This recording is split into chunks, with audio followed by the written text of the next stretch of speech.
Hey everyone, welcome to this episode. This is going to be not a sort of normal episode. It's going to be very much off the cuff. This is a video essentially about the Writers Guild strike that's been going on now since about the end of May, and the most recent Actors Guild strike in America, and how this might potentially affect, well, Bond 26, and will it not? As I say, this video is extremely off the cuff. It's not really like planned and prepped. It's just me just getting on here, having a chat to you about my thoughts and feelings about it, and will it have, because this is a Bond channel, any repercussions when it comes to Bond 26. So for those who don't know, the Writers Guild of America, the WGA, and the Screen Actors Guild, the SAG, if you will, are now all on strike over a couple of very basic things. A, better basic payment.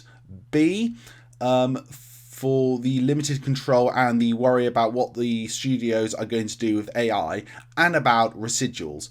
Now, because of these two strikes going on, Hollywood is very much grounded to an absolute halt. Now, I would like to say right there, if you don't know, the Directors of America, the DGA, are not on strike. They reached a deal, and these guild strikes do not affect anything in the UK, because in the UK we have many different guilds as well, mostly like Equity or the Directors of the United Kingdom.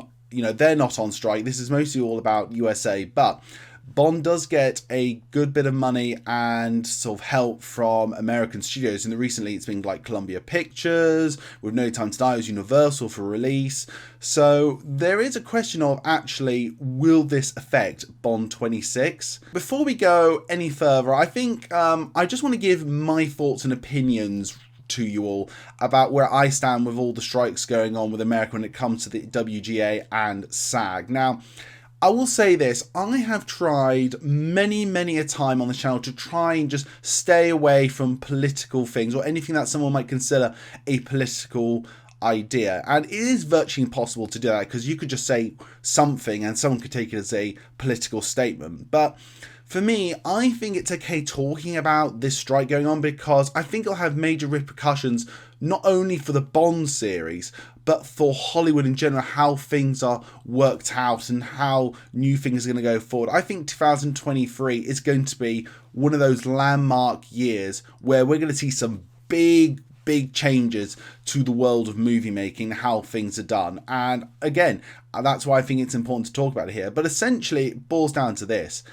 I, as an individual representing no one else but myself, I do support the WGA and the Screen Actors Guild of America. I think, you know, residuals, that's really up to them. But for me, the use of AI and how much it could take jobs away, I think is very much a reason what they are very concerned about, and quite frankly, very understandable as well. And I also think from the other side of things, when it comes to basically like minimum wages and health insurance, look, in the UK, we have the NHS. We also have a national living minimum wage that no matter what job you're in, if you're over the age of like 21, you get paid that. We are very lucky across the board for that. And I can understand from a perspective why so many people in an industry where you could literally be broke within 2 weeks, you do want to have some sort of national minimum living wage if you're in this industry, or at least some sort of money like residuals just to keep you going so you can fulfill your dream.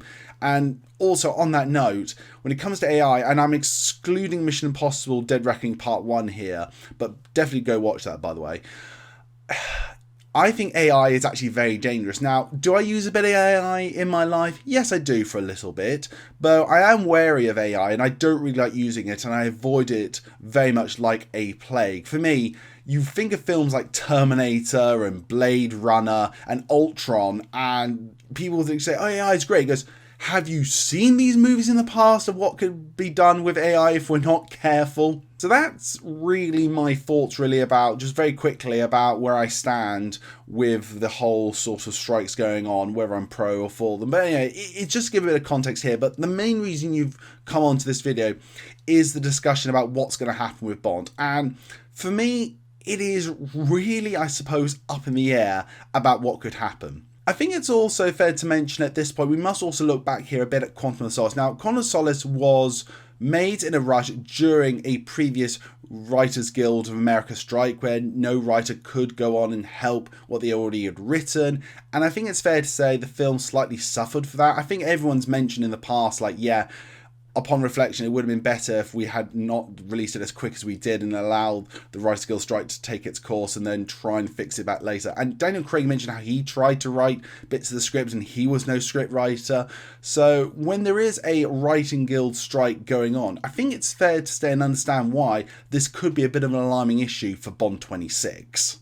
Now, normally with Neil Purvis and Robert Wade, they generally write the bare bones of the scripts and then they get someone else just to give it a bit of spit and polish. You look at like Paul Haggis, you've had like Phoebe Waller-Bridge for No Time to Die, you've had Peter Morgan for Skyfall. You know, you always get someone like that who actually is in a Writers Guild of America union to come in. So potentially with Bond 26, that could be a bit of an issue. So look, overall, do I think that these strikes are going to have a massive impact on Bond 26? Honestly, no. I think, as I mentioned, there could be some issues coming up. But because Bond 26 hasn't, as far as we know, been written yet, there's no director attached or anything like that, I am pretty confident before, like, maybe by the, should we say, January 2024, the Writing Guild will finally come off strike and have a new deal. The actors will have a new deal. And I think this will all be settled and done with before Bond 26 even starts shooting. I really, really hope so. So I don't think it will affect too much. But you also, I think, we have to look from the perspective this could mean a potential delay from 2025 for Bond 26 to maybe 2026. Which, again, since we had the last film now is, what, 2021? You know, we're waiting for another long time again. So this could be a bit of an issue. But I want to know, everyone, just what are your thoughts on this whole issue? Where do you stand on the strike? How do you think this could affect Bond 26? Please give us a like, comment and subscribe. We're trying to reach 1,100 subscribers before the end of the year. So if you can help us, that would be absolutely great. Everyone, my name's Henry Stevens and I'm the Bond Geek. Goodbye.